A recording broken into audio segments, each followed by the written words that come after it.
On this week's episode, we are joined by a very, very special guest.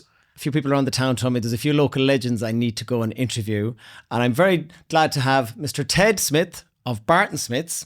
Ted, you're very welcome to the show. Thank you very much. So first off, I've been rambling around the streets for years in Sligo and I've seen Barton Smith, and I don't know who Barton Smith was. So who was Barton Smith? Barton Smith was a Smith who was part of 100 soldiers who came over in teams to suppress the rebellious Irish. Okay. And so he lived in Sligo. He lived in Sligo. And then he went to Dublin, I believe. And then he lost his ability to do anything. And he was sent to Dublin to learn a trade. Okay. And he married a Miss Barton who was from South Donegal. And he became Barton Smith. That was his Christian name. Yes. But he was just ordinary Smith. And he went to Dublin to learn a trade. Okay. And when Reeds of Parliament Street, is that correct? Reeds. And what was Reeds in Parliament Street for people that don't know? Reeds of Parliament Street were cutlers. So to the uneducated like me, people who fix your cutlery essentially, or replace the blades. Okay. And he learned how to do razors, etc. Okay. Razors were his main business. And then back to Sligo. He back to Sligo to start the trade in 1788. Wow. But he had people from all over Ireland. There were people down from Cork who came up and sent up people to be trained. Oh, by him? By him. And he got a lot of trade. From all over Ireland? From all over Ireland. And I believe the business is, by what I've been told anyway, is the oldest run family business in the Ireland UK, as in passed on from father to son. It's the oldest kind of family linked business. I'd say it is. Yes. I think there were one or two when I was younger. Okay. Who were claiming they were okay. old. Well, we'll give you this title this time, I think, will we? That's 20 or 30, 40 years ago. Well, I came to Sligo in 99. You've been in Sligo a bit longer than that. So, like, when you were growing up, like, what was life like in Sligo? Like, with school, where would you have gone to school? Or life was pretty good, mind you. But it was very poor. Right. My uncle, Hill Smith, was the eldest of the boys. And my father, Archie Smith, emigrated to America. And he became a member of a railway. Okay. And he used to go on the north New York, north of New York, and he'd go up the mountain to feed coal into the... Oh, okay, into the mines. Yes. He was a coal worker, and he was there for 8 years. And back in about 1940, his brother said, "I need you home." Okay. Because there was Barton Smith was a trade name, and Barton had founded it in 1788. Okay. And this was in 1940. And it was Barton Smith was the name of the firm, and Hillis Smith was running it, and he wasn't well, and it was during the war when things were very hard to get, and he asked my father to come back from America to help him, which my father did. He died in 1942, I think. Okay. And then my father was inheriting the firm. So he took over the business then? It was going to take over the business. Yeah. And he went up to the man who was doing the changeover, and he looked at everything and he said, "Archie, I would recommend that you ignore the business altogether. Oh, not do it Because at all. Okay. it's Wasn't no good. working very well. It's no good. Okay. And Dad said, no, work it. And he took over from Uncle Hillis in 1942. And Uncle Hillis died shortly afterwards. And back then in 1949, he had the boss of Henry Lyons came over to thank him for paying a bill that he said, I never thought I'd see that money paid. Oh, okay. His wife was a mistress who loved clothes. Right, And okay. she had run up lots of bills. And it was 1949 before he had cleared all the debts that was there. And that was the first time we had a cleared debt. Cleared all the debt. Cleared all the debts. And when you were young, you went to what school did you have gone to? I went to the Sligo Model School. Oh, right. Okay. So the model was the and school. then- I didn't realise. Okay. And then I went up to the grammar school. Okay. And I believe you were a keen sportsman. Yes. What sports did you play now? You were telling me a little bit beforehand. Well, I played hockey and I played football in the grammar school. And then when I left school, I played everything that I could. Everything you could. I was cutthroat. Golf, I think. Remember you telling me about golf? Oh yeah, I played golf. Soccer? Yes. Football? I think you told me a list this before. Yeah, I had golf. Tennis? Tennis, yes. Tennis. So you down kind of covered every sport. every sport. Okay. And I don't know why sport was my main Interest. activity. Okay. And I met a lot of people who were very good at sports Okay. because I was wandering around here, there and everywhere. Well, I mean, if you're connecting to that many sports clubs, Yes. you definitely advance the whole circle of friends. Yeah. And then did you what age when you started working in the business? 11. Oh, 11. Okay, so no rest for the wicked. Get straight in there. And you're like back then. Like, what was the biggest part of your business? What was the main jobs you had? Sharpening everything. Okay. Sharpening saws, sharpening razors, sharpening scissors. So back then, people weren't just Anything. buying new ones all the time. They brought them in to be sharpened regularly. They came in from the north of Donegal, and Wow.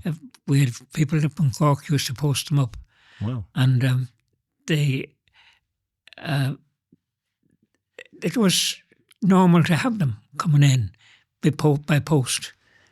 And You wouldn't be able to send many blades nowadays in the post. It mightn't be as easy. no, you wouldn't.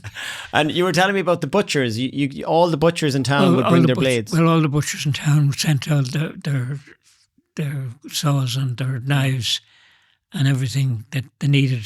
Okay. Now, same thing happened with Dr.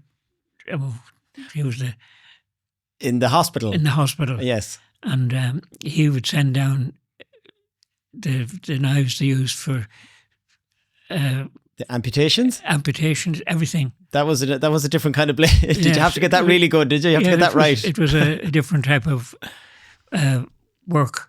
Okay. But it was the same work. We had a big workshop out the back. Okay. We had nine wheels and a unit for sharpening lawnmowers. All right. It Okay. was big, long, we sharpened lawnmowers that were 30 inches wide. Yeah. This is the old school lawnmowers The now, old obviously. school, yeah. And sheep shears was another big business. People from all over the place. Sheep Thousands shears. every year. You were telling me. Thousands every year. Wow, sheep okay. shears. And it And said you they were. came from all over. Wow. And was there many people doing this business all No. over Ireland? No. No, Not there too were- many. No, there weren't that many Mm. because it was you had to do very well. You had to grind things very well. Yeah. And if you hadn't experience in grinding, you'd make a mess of them. Right. but that's life. Was it hard work? Did you enjoy working there, or were you kind of like any young kid? No, I don't want to go to work again. It was normal work. Okay. It might have been hard for some people, but it wasn't for me because I was told there's a way, this is the way you do it, and that's the way you do it, and don't do any other way. Okay. And I got into it quickly. And were you trained within the business, or did you ever go anywhere else for training? So you all learned from within the business? My father. Ah, okay. And you advanced then from the whole world of blade sharpening, etc., to sports and hunting. You added that to the shop. So that's kind of the Barton Smith sports we maybe know now. Yeah. Well, with the sporting end of it, we had fishing rods, and everybody would have a rod and a reel, and we'd have things like that. But now you're missing one little bit there. I never realised that you had your own special fishing rods. Is that correct? Well, yes. I didn't know this. Yes, so you had your own unique Sligo fishing rods. What were they called? Well, it was because we were owned by the factories, and we did make a fishing rod specially for us. Okay. And we didn't realise we were that bad about not sharing, but it was something we had to keep. That particular type of rod was ours. Okay, it was called the Garavogue rod. Is that right? Yeah.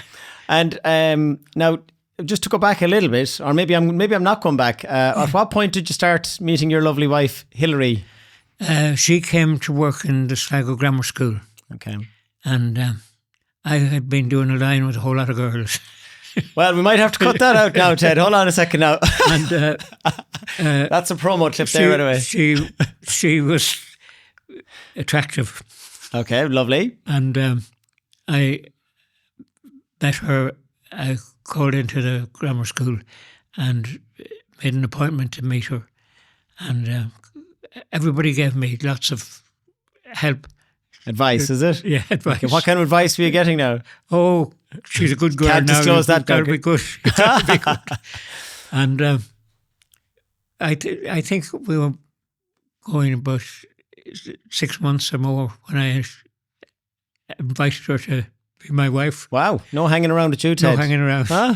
And I think the world of your sporting business and your honeymoon, there's a story there. Did you buy something during your honeymoon, maybe for the business? Oh, gee, I can't remember. I've been told by someone, was it a machine for, was it fixing rackets, tennis rackets? Oh, yes. So on your honeymoon, you were still thinking of the business and getting... You're old romantic, yeah. Yes. Yeah, I got a machine from England for fixing rackets. Yes, and so that's another string to your bow, you could say. Yeah. Now, in front of me here, we have numerous props, but there's one story, and it was a man I know in Sligo, Sean Cunningham. I never knew this story as the famous Titanic story, okay? So I'm going to let you tell the story in a moment, but for people at home, this is a replica, Ted, isn't it? A replica. And this blade, how many lives do we think it saved, apparently? Was it like 40 or 50 or something people on the boat? There's still a few of them lying around. But there were a little knife for paring your pencil and things like that. Yeah. It was only for light work. But we had a good strong penknife for heavy work. Yes. But we had those. We sold one to a man in just south of Balsadare. His sister was going to America. Okay. And he wanted a knife for her. And it was this lady, Margaret Devaney from Kilmakeown, who ended up getting that little penknife. So it was a relative of hers bought it off you, gave it to her. So tell us more of her Titanic story then. Well, she and two other girls from up beside her were down in the basement of the ship. Okay. And they were called for the last lifeboat. The last lifeboat. And they started up from the basement and they had to climb over this and climb over that because the gates were closed, weren't they? The clothes were all over the place. And one of the girls got very violently sick and the second girl stayed with her. and they never got out. She was the only one of the three of them that got aboard the. So she got onto one of the lifeboats? Lifeboat. And then the next twist of fate? She was going down on the last ship, and the Titanic was over on its side. Yeah. And the crew member, wasn't it? My lifeboat was stuck. Tied on. And anybody got a knife, and she produced the little knife like that. Just like that. Yeah. And we were saying it's about 30 plus, nearly 40 lives saved. Yes.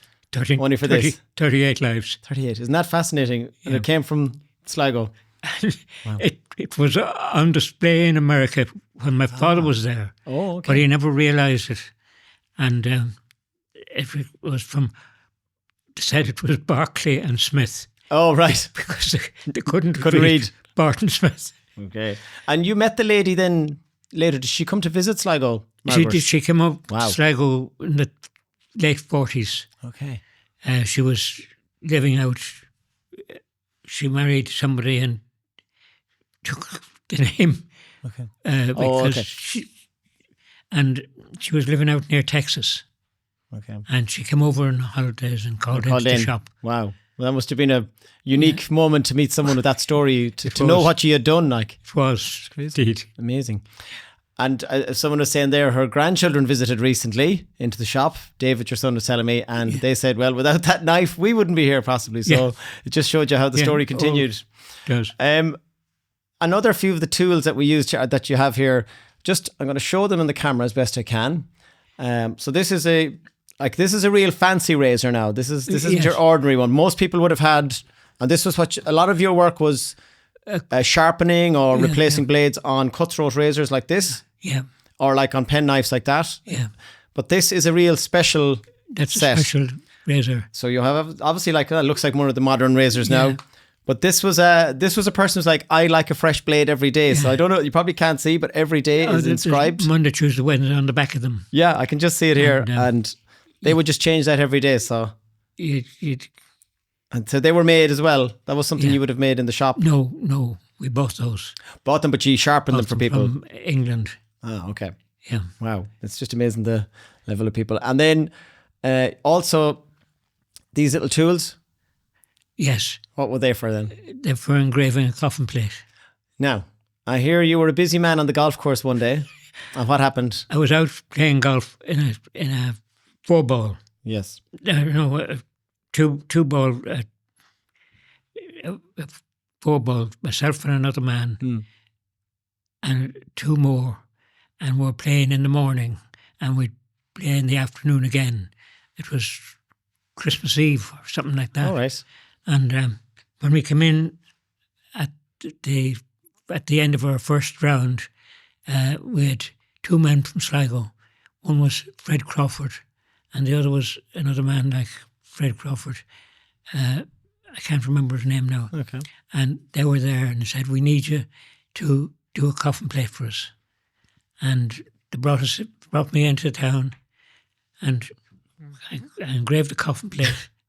And out again. And they brought me out again. I finished the game of golf. I finished the game of golf. Oh. And this was something you were able to do, the real detailed writing by hand. Yes. There was no level of stencil machine as such. Well, what I do is I put bit of liquid or something, was it? Bit of spit. No, sure, whatever works. And then I'd put the man's name or the woman's name with a pencil, not just a basic rough outline, like a pencil made of stick. Yeah. And just give yourself the first sketch as such. Yeah. Okay. And see if it was too long or too short. Yes. Okay. So the first draft. Then I'd engrave on that. Would you, after a while, could you do it simply, or would you make a mistake and have to start all over? No. You got that good, no problem. How long would it take to do then? A coffin plate, for example? An hour. Wow. So that's there's not too many people nowadays with that kind of talent. You'd see it on the Grand National or after a big cup final, someone's there doing that skill. So you're the first man I've met in real life that can do that. We had a little I don't know where it is now. Okay. A piece about that size with DIED written on it in Right. capitals. And the person's name there died and the date there, and RIP if they needed it. Yeah. Oh, so you had it kind of pre-made those parts. Yeah. Oh, I see. And this, which I don't think we'll be able to see on the camera, I'll show you what it is. But if you were able to see really close, that's your Barton Smith. the Barton Smith punch that would have been put on some of the blades. Again, may not be able to see it very clearly. Yeah. But that would be just hammered down really hard, and just like a little stamp You see, you'd have that in the anvil. in the thing. You put it down, bang. Bang onto that. Yeah. My God. And you were saying when you were young, times were hard. As life went on, what was Sligo as you became, into your adult years? Was Sligo good town? Was it struggling? Was it a great town to live in? What was it like for only those looking in it now? How it's changed? I didn't think it wasn't a good town to live in. Yeah. Because it was good for us. Yeah. It was what you knew. We had to work. Yeah. And they couldn't do engraving a coffin plate, things like that. There were plenty of work to do. Yes. It was well paid, I think. And what was like when you were 20s and 30s? Would you be going out at night, or was there dances, or what was the kind of social scene as such? Dance or pictures. Right. Okay. So that was the party scene. Yes. As in, and what would you say is the biggest change you've seen in Sligo in your lifetime? What kind of was the biggest changes or the best improvements you've seen over the years? It's incredible to see streets like O'Connell Street, and there's only maybe one shop. Like when I retired from business, yeah, there's only one shop left. The Milani's, I presume, is it? Yes. Okay. I don't think. Oh, there's another one. There's farther I up. think myself now. The who's the pub up there? Hargadens, no? Yeah, in the Hargadens. Yeah, we don't worry, we can chop that a little bit out of it. So Milani's and But Hargadens. there's very, very few left. Yeah. The evolution, man. Well, Barton Smith is still there as well. So this, and it's the same round the corner. Castle Street was all different. And nowadays, in the last couple of years, we've seen an awful lot of new shops coming back again. Yeah, coming into town. So coming into town. It's thriving anyways, year on year. Over your lifetime, you've seen it grow and grow. Seems to be, yes. Yeah, it's a good way to be. If I gave you €1 million now tomorrow, what would you spend it on?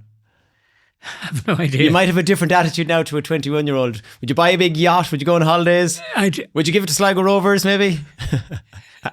I was often thinking, if I had money like that, they'd expect it. If I gave it to somebody, somebody else would expect it. Okay, so it'd be easier not to have it. It only cause fights. Easier not to have it. Like, because Sligo Rovers would want it. And well, you could split it evenly between them all, maybe. Yeah. Keep them all happy. Yeah. So another amazing little artefact, I suppose, we have here from the Smith family. This is the Annals of the Smith family of Sligo. And I believe this is in the Sligo Library, if people want to read it. It's all over the world where there's Smith families. And as far as I've been told, a gentleman in London took him 7 years to put this together. And then in 2008, I've done my research, over 120 members of the Barton Smith family gathered in Sligo, and then they all got a lovely replica picture. So this was Barton Smith's in the 60s, right up to the 90s, and then you extended. Yeah. And now we see Barton Smith's is run, the locksmiths is run by your daughter Alison. Yeah. David is in the sports. Yeah. And Roger's still out cracking safes and solving all the more professional locks problems. Yes. And I can't let you go without just showing this. Now, I hope I can lift this. This was a sundial. I don't think I need to hold this up to the camera. Yes. And this was engraved by William Smith in 1839. Like I'm 43 and I've only seen these in history books. So that's the other thing that Barton Smith could do back in the day as well. So you didn't do that one now. You weren't in your later life. You didn't do more of them, no? I didn't do that. Well, Ted, it's been... Go on, sorry, yeah. I was asked to do something like that. No doubt. No better man. And you probably give it a go? Yeah. Yeah. I'd say there was endless talent. Smaller. But they'd be giving me things like that to do. Well, I'd say once they knew you were one of the few people that could do it, they'd say, well, maybe he could do that job for us. But I never did anything as big as that. No, I can imagine. It's amazing piece of work. Yeah. Well, Ted, it's been a pleasure to chat to you. It's been great to log this amazing family historical piece of Sligo's story with you. Thanks very much for coming in and joining us. And thanks to all your family as well, who've been a great help helping me get all the knowledge and the information. And we'll have to get you back on again now someday soon. Thank you. Thank you very much. So that was Ted Smith, the legend that is the father of the current family, running all the Barton Smith stores you see in town. And I believe they're online now. So if you want to learn more of the story of Barton Smith, go to bartonsmith.ie, which is ran by Ben, who is the 7th generation of the Smith family in Sligo. So it just keeps going and going. Thanks again to Brian behind the cameras for all his work, and we will see you all again next time. The Sligo Show is produced by Pixel Productions and hosted by Brendan Tierney. If you need video for your business or live event or would like to appear on the show, send us a message today. This show is in partnership with ATU Sligo Innovation Centre, the hub of innovation and commercial enterprise for startups, industry, and academia.